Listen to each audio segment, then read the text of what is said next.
কেউ নাগরিকত্ব চাইছেন, নাগরিকত্ব চাইলে আপনি নাগরিকত্ব পেয়ে যাবেন মাত্র 460 টাকা দিলেই। হ্যাঁ, ঠিকই শুনছেন, এরকমই অভিযোগ উঠে আসছে।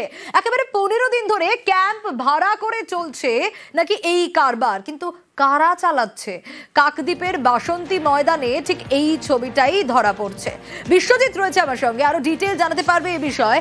টাকা নেওয়া হচ্ছে, 460 টাকা দিলেই নাকি নাগরিকত্ব দিয়ে দেওয়া হবে। টাকা নেওয়া হচ্ছে, রসিদ দেওয়া হচ্ছে না, নাগরিকত্ব দেওয়া হবে বলে আশা দেখানো হচ্ছে। কারা করছে, কাদের বিরুদ্ধে অভিযোগ, কারা এই ক্যাম্প খুলেছে বিশ্বজিৎ?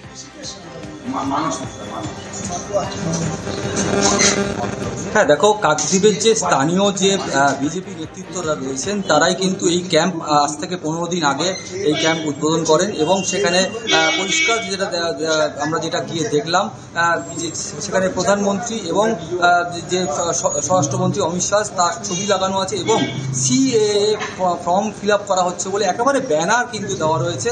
সেখানে কিন্তু একজন মহিলা তিনি কাজ করছিলেন এবং তার পাশে আরও একটি কাউন্টার খোলা ছিল, সেখানেও কিন্তু সিএ ফর্ম ফিল আপ করা হচ্ছে এবং সেখানে যেটা অভিযোগ, যেটা স্থানীয় বাসিন্দারা যেটা বলছেন যে তাদেরকে মাথা পিছু করে 460 টাকা করে নেওয়া হচ্ছে এবং সেক্ষেত্রে তারা যেটা বলছেন যে শুধু সিএ ফর্ম নয়, তাদেরকে হিন্দুত্ব কার্ড করে দেওয়া হবে। সঙ্গে থাকো, দেখি স্থানীয়রা যারা রয়েছেন তারা কি বলছেন।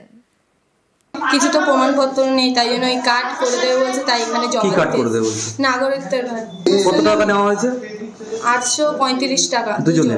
কে নিচ্ছিলেন এখানে? তো জানি না, ওই লোকগুলোকে চিনিও না এখানে। কেন আপনাদের নেই, ভোটার কার্ড নেই? না। টাকা পয়সা কিছু নেওয়া হচ্ছে? হ্যাঁ, নেওয়া হচ্ছে। কত টাকা? 835 টাকা। আবারও বিশ্বজিতের কাছে যাব, 460 টাকা করে নেওয়া হচ্ছে, কিন্তু বিশ্বজিৎ টাকা নিচ্ছে নাগরিকত্বের কার্ড দেবে বলে, কোনো রকম রসিদও সেক্ষেত্রে দেওয়া হচ্ছে না, কোনো রকম ব্যবস্থা নেওয়া হয়েছে এখনো পর্যন্ত?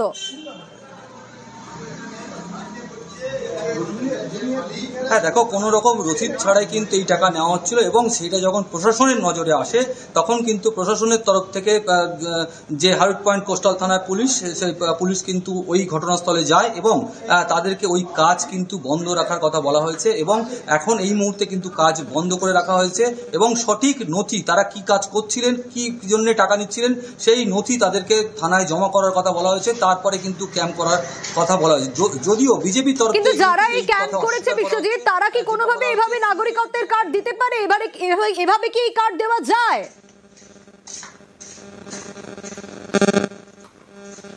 হ্যাঁ দেখো, প্রশ্নটা কিন্তু সেখানেই উঠছে, এইখানে যে কিভাবে নাগরিকত্ব, যে হিন্দুত্ব কার্ড কিভাবে দেওয়া যায় সেটাই কিন্তু নিয়ে প্রশ্ন উঠতে শুরু করেছে। যদিও বিজেপির তরফ থেকে কিন্তু এইটা কিন্তু অস্বীকার করা হচ্ছে। তারা যেটা বলছেন যে সিএ যেহেতু আইন বলবৎ হয়েছে, সেখানে তারা যারা বাংলাদেশ থেকে এখানে এসছেন তারা কিন্তু নাগরিকত্ব নেওয়ার জন্য তারা ফর্ম ফিল আপ করে দিচ্ছেন এবং তার বিনিময়ে 60 টাকা নেওয়া হচ্ছে। কিন্তু বাস্তবে কিন্তু চিত্রটা আলাদা। সেখানে কিন্তু যেটা স্থানীয় বাসিন্দা যারা ওখানে ফর্ম ফিল আপ করেছেন তারা বলছেন যে 460 টাকা করে মাথা পিছু নেওয়া হচ্ছে।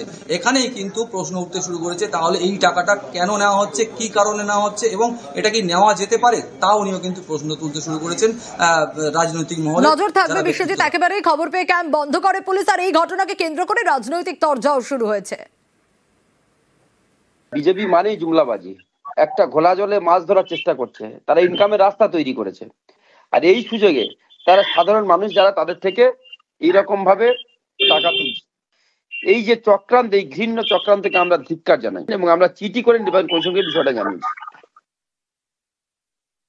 বিজেপি এরকম কোনো দেয় না, কিন্তু সিএ এর ক্যাম্প মানে যারা বাংলাদেশ থেকে উদ্বাস্তু হিন্দু শরণার্থী যারা এসছে সেই ফর্ম ফিল আপে সহায়তা করার জন্য এরকম হতে পারে, কিন্তু তার জন্য টাকা পয়সা নেওয়ার কোনো পার্টি থেকে এরকম কোনো নির্দেশিকা নেই।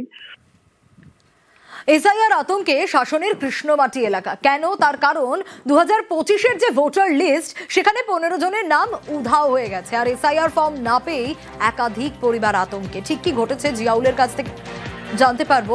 জিয়াউল, 2002, 2024 সব তালিকাতে নাম রয়েছে, তাহলে 25-এর তালিকা থেকে কিভাবে নাম উধাও? একদম দেখো তেমনই, অর্থাৎ একটা অভিযোগ উঠে আসছে যে প্রায় 15 জন, একাধিক পরিবারের 15 জন সদস্যের নাম কিন্তু এই 2025-এর লিস্টে নাম নেই। আর এই লিস্টে নাম না থাকার কারণে তারা এই যে ফর্ম, এসআইআর যে ফর্ম, সেই ফর্ম তারা পাচ্ছেন না বা বিএলও তাদেরকে ফর্ম দিচ্ছেন না। কিন্তু তাদের দাবি যে তারা 2002-এ তাদের ভোটার লিস্টে নাম রয়েছে, 2024-এ ভোটার লিস্টে নাম রয়েছে, কিন্তু 2025-এ দেখা যাচ্ছে যখন ওই ফর্ম দেওয়া, এসআইআর ফর্ম দেওয়া হচ্ছে, সেই ফর্মে তাদের নাম নেই, ফলে তারা ফর্ম পাচ্ছে না, ফলে আতঙ্কে রয়েছেন। তার কারণ তারা এখানকার বাসিন্দা, 100-150 বছর ধরে পরিবার এখানে বসবাস করছে, তাহলে 2025-এ তাদের নাম নেই কেন? এখানেই তারা বিভিন্ন রকম ভাবে আতঙ্কে রয়েছেন। ইতিমধ্যেই একাধিক দপ্তরে যাচ্ছেন, সরকারি দপ্তরে বিডিওর কাছে লিখিত অভিযোগ করছেন, কিন্তু কোনো সুরাহ কেউ করতে পারছে না। ফলে এসআইআর ফর্ম যেখানে দিকে দিকে ফর্ম ফিল আপ হচ্ছে, 2002-এ নাম আছে, 2024-এ নাম আছে, 25-এ নাম নেই, কোনো রকম সদুত্তর কি পাওয়া গেল? দেখো এখনো পর্যন্ত বিএলও তিনিও স্পষ্ট করলেন যে যেহেতু তার 2025-এ নাম নেই, ফলে তিনি কোন রকম ভাবে এসআইআর ফর্ম তিনি দিতে পারবেন না। অন্যরা বিডিওর কাছে তিনি দ্বারস্থ হচ্ছেন, কিন্তু এখনো পর্যন্ত তাকে শুধুমাত্র মৌখিক আশ্বস্ত করা হয়েছে যে কোনো সমস্যা নয়, খতিয়ে দেখা হচ্ছে কোথায় ভুল, বা নির্বাচন কমিশনের যে ওয়েবসাইট বা নতুন করে যে ভোটার লিস্ট বেরিয়েছে সেখানে কোনো ভুল রয়েছে কিনা সেটা খতিয়ে দেখা হচ্ছে। ইতিমধ্যেই সমস্ত অভিযোগ গ্রহণ করা হয়েছে, কিন্তু যেভাবে এই একাধিক পরিবার নাম নেই কেন, এখানে তো একটা কোনো কারণ থাকবে, কখনো ডিলিটেড থাকতে পারে বা অন্য কিছু থাকতে পারে, সেক্ষেত্রে এক্ষেত্রে কি কোনো রকম কোনো কারণ রয়েছে? কিন্তু এখনো পর্যন্ত প্রশাসন বা তারা, অর্থাৎ এই বিএলও, সেও কিন্তু কোনো স্পষ্ট করে কোনো ইঙ্গিত বা বলতে পারছেন না যে কেন নাম নেই। তার কারণ সেখানে 2002 সালের নাম তারা দিয়েছেন বিএলওর কাছে, 2024 সালের ভোটার লিস্টের নাম তারা দিয়েছেন, সাবমিট করেছেন, কিন্তু সেখানে রয়েছে কিন্তু 2025 সালের যে লিস্ট, সেই লিস্ট থেকে নাম উধাও। ফলে কি কারণে হয়েছে, কার ভুলে হয়েছে, আদৌ কেন সমস্যা হচ্ছে, সবগুলো খতিয়ে দেখা আশ্বস্ত করা হয়েছে। এবং ভয়, অর্থাৎ কোনো আতঙ্ক না হওয়ার কারণও কিন্তু বলা হচ্ছে, এমনটাও কিন্তু পরিবারের পক্ষ থেকে তাদেরকে আশ্বস্ত করা হয়েছে বিডিওর পক্ষ থেকে। কিন্তু কেন নাম নেই সেই সদুত্তর কিন্তু এখন দিতে পারেনি, ফলে আতঙ্কের মধ্যে রয়েছেন এই প্রায় 15টি একাধিক পরিবারের 15 জন সদস্য। বেশ, 2002 সালে লিস্টিতে নাম আছে, আমি ওর পরে থেকে ভোট দিয়ে আসছি। 2025 সালে আমি এই লিস্টিতে নাম পাচ্ছি না। ভোটার লিস্টে? হ্যাঁ, ভোটার লিস্টে। কেন নাম কেটে গেল, কিভাবে কাটলো সেইটাই তো আমার কোনো কারণ দিইনি। আমি ওর কাছে কালকে গেলাম, বললো তোমার নাম পাচ্ছি না। আমি ঘুরছি কাগজপাতি নিয়ে, তো আতঙ্কে আছে। আমার 81 নম্বর পার্টে কয়েকজনের পাওয়া যাচ্ছে না লিস্টে, কিন্তু 24 সালে তারা ভোট দিয়েছে, এখন 25 সালের লিস্টে তাদের নাম নেই, তারা ফর্ম পাচ্ছে না। ওই জন্য খুব টেনশনেও আছে, আতঙ্কেও আছে। আমার সুপারভাইজারকে জানিয়েছি, আমি আমার বিএলও আছে তাকেও, সেও জানে, আমি তাকেও জানিয়েছি। আমার এই বুথে সাহেরা বিবি এবং রজব আলী, এদের দুজনের নাম পাওয়া যাচ্ছে না, তা ওনারা খুবই আতঙ্কিত মধ্যে আছেন। 2023-24-এ ওনাদের নাম আছে, 2002-এও নাম ছিল, কিন্তু 2025-এ নাম নেই। বিডিও সাহেবকে জানানো হয়ে গেছে এটা, এই বিষয় নিয়ে তাদেরকে আতঙ্কিত হতে বারণ করেছি যে ভয়ের কিছু নেই।